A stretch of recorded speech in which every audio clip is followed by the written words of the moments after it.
শিশু রামিসার হত্যার ঘটনায় ক্ষুব্ধ আতঙ্কিত পুরো দেশ। সন্তানহারা পরিবারটির প্রতি সহমর্মিতা জানাতে অসংখ্য মানুষ ছুটে গেছেন মিরপুরের পল্লবীতে। সহপাঠীর এমন নির্মম পরিণতি মেনে নিতে পারছেন না পপুলার মডেল স্কুলের শিক্ষক শিক্ষার্থীরা। মানববন্ধন সহ নানা কর্মসূচি পালন করেছেন রাজনৈতিক দলসহ স্থানীয়রা। সবারই এক দাবি, দ্রুত বিচার কার্যকর হোক, নয়তো জনগণের হাতেই তুলে দেয়া হোক অভিযুক্ত সোহেলকে। টাকাটা দিয়ে আমি আমার বাচ্চার জন্য খেলনা নিয়ে আসি। পল্লবীর এই বাড়িটিতে এখন ভিড় করেছে ভয়ঙ্কর শূন্যতা। 92-95-97 সাবসিডি আনা মানে কি মেধাবী, এটা তো নিশ্চিত। রামিসার অর্জনগুলো এখন শুধুই স্মৃতিচিহ্ন।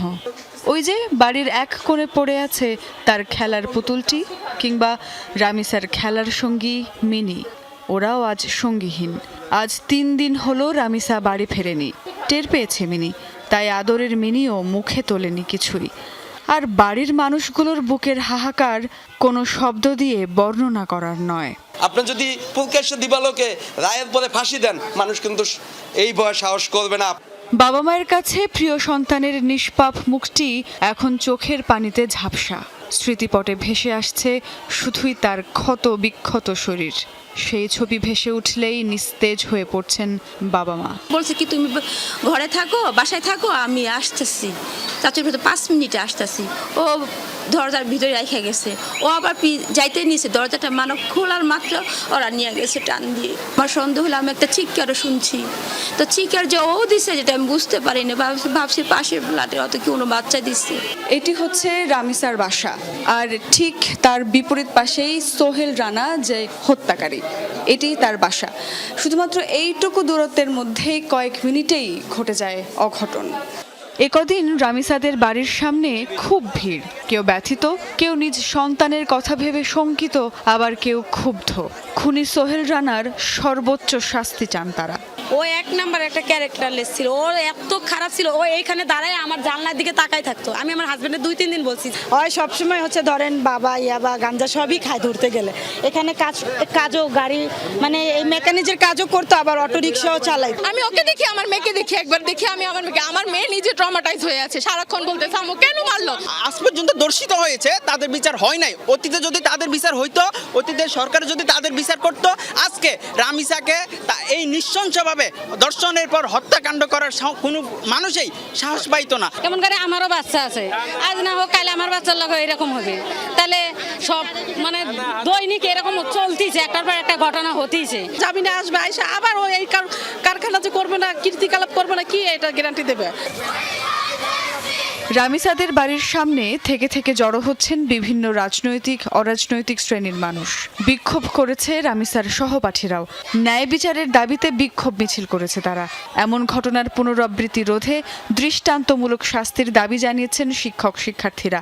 প্রধানমন্ত্রীর হস্তক্ষেপ কামনা করে সামাজিক যোগাযোগ মাধ্যমে পোস্ট দিয়েছেন বিভিন্ন শ্রেণী পেশার মানুষ। তার ফ্রেন্ডদেরকে চকলেট খাওয়াতে চাইছিল, মিষ্টি খাওয়াতে চাইছিল এবং তাদের সাথে খেলতে চাইছিল, কিন্তু তার আগে তাকে খুবই কষ্টে জঘন্যভাবে হত্যা করা হয়েছে। যেভাবে রামিসাকে হত্যা করেছে সেভাবেই যাতে আমরা কোনো বিচার করতে পারি। আগামী 48 ঘন্টার ভিতরে সরকার যদি কোনো ব্যবস্থা না নেয়, অথবা আইন শৃঙ্খলা বাহিনী যদি ব্যবস্থা না নেয়, আমরা আরো কঠোর হব। জনগণের উপরে, জনগণের যে পবিত্র দায়িত্ব তাদের উপর রয়েছে, এটা আমার জনগণের রক্ষা করা তাদের এই আমানতদারিতা, কিন্তু সে আমানতে তারা ব্যর্থ হয়েছে। এটি রামিসাদের বাড়ি। ভবনটির সবচেয়ে ফুলেল আর রঙিন বারান্দাটি রামিসাদের। এই বাগানের প্রতিটি ফুলের পাপড়িতে লেগে আছে রামিসার পরিচর্যার স্পর্শ। অথচ ছোট্ট সেই মেয়েটির বিদায় হলো কতটা যন্ত্রণার। প্রশ্ন, আবারও কি ভুলে যাব রামিসাকে? আর কত রামিসাকে ভুলবে বাংলাদেশ? সুমাইয়া ঐশী, যমুনা নিউজ, ঢাকা। রামিসা হত্যার বিচার দাবিতে রাজধানীর কালশী এলাকায় সড়ক অবরোধ করে বিক্ষোভ করছেন এলাকাবাসী। সেখানে এই মুহূর্তে রয়েছেন আমার সহকর্মী হাসিবুল করিম বিজয়। যাব তার কাছে। বিজয়, এলাকাবাসী কি বলছেন, তাদের দাবিগুলো সম্পর্কে বিস্তারিত জানতে চাই। মূলত রাজধানীর যে কালশী রোডটি রয়েছে মিরপুরের, সেই রোড কিন্তু অবরোধ করে রেখেছে এলাকাবাসী এবং রামিসার যে বিচারের দাবিতে তারা মূলত এই রোডটি অবরোধ করে রেখেছে। আমি যদি দেখাতে চাই, আপনি দেখতেই পাচ্ছেন যে কালশি রোডের দুই পাশের গাড়ির রাস্তায় কিন্তু বন্ধ করে দেওয়া হয়েছে এবং কোনো গাড়ি যাতায়াত করতে দেওয়া হচ্ছে না। এবং এলাকাবাসী যারা বিক্ষোভকারী রয়েছে তারা বলছেন যে তারা মূলত দ্রুত বিচারের দাবি জানাচ্ছেন এবং তাদের ভাষ্য তারা বলছেন যে তারা আসলে যত দ্রুত সম্ভব যে প্রধান দুইজন আসামি সেই আসামিদের আসলে বিচারের দাবি তারা জানাচ্ছেন। এবং এখন পর্যন্ত এখানে আমরা বেশ কিছুক্ষণ আগেই সংবাদ পেয়েছি যে এই রামিসা হত্যাকাণ্ডের ধর্ষণের পর নৃশংসভাবে যে তাকে ধর্ষণ করে হত্যা করা হয়েছে এর দৃষ্টান্তমূলক শাস্তি তারা আসলে দাবি করছেন। এবং এছাড়াও যদি বলি যে এই রামিসার হত্যাকাণ্ডের বিষয়ে কিন্তু সারা দেশেই বিক্ষোভ সমাবেশ হয়েছে এবং সারা দেশের মানুষই এটা নিয়ে ক্ষোভ প্রকাশ করছে এবং তারা বিক্ষোভ করছে।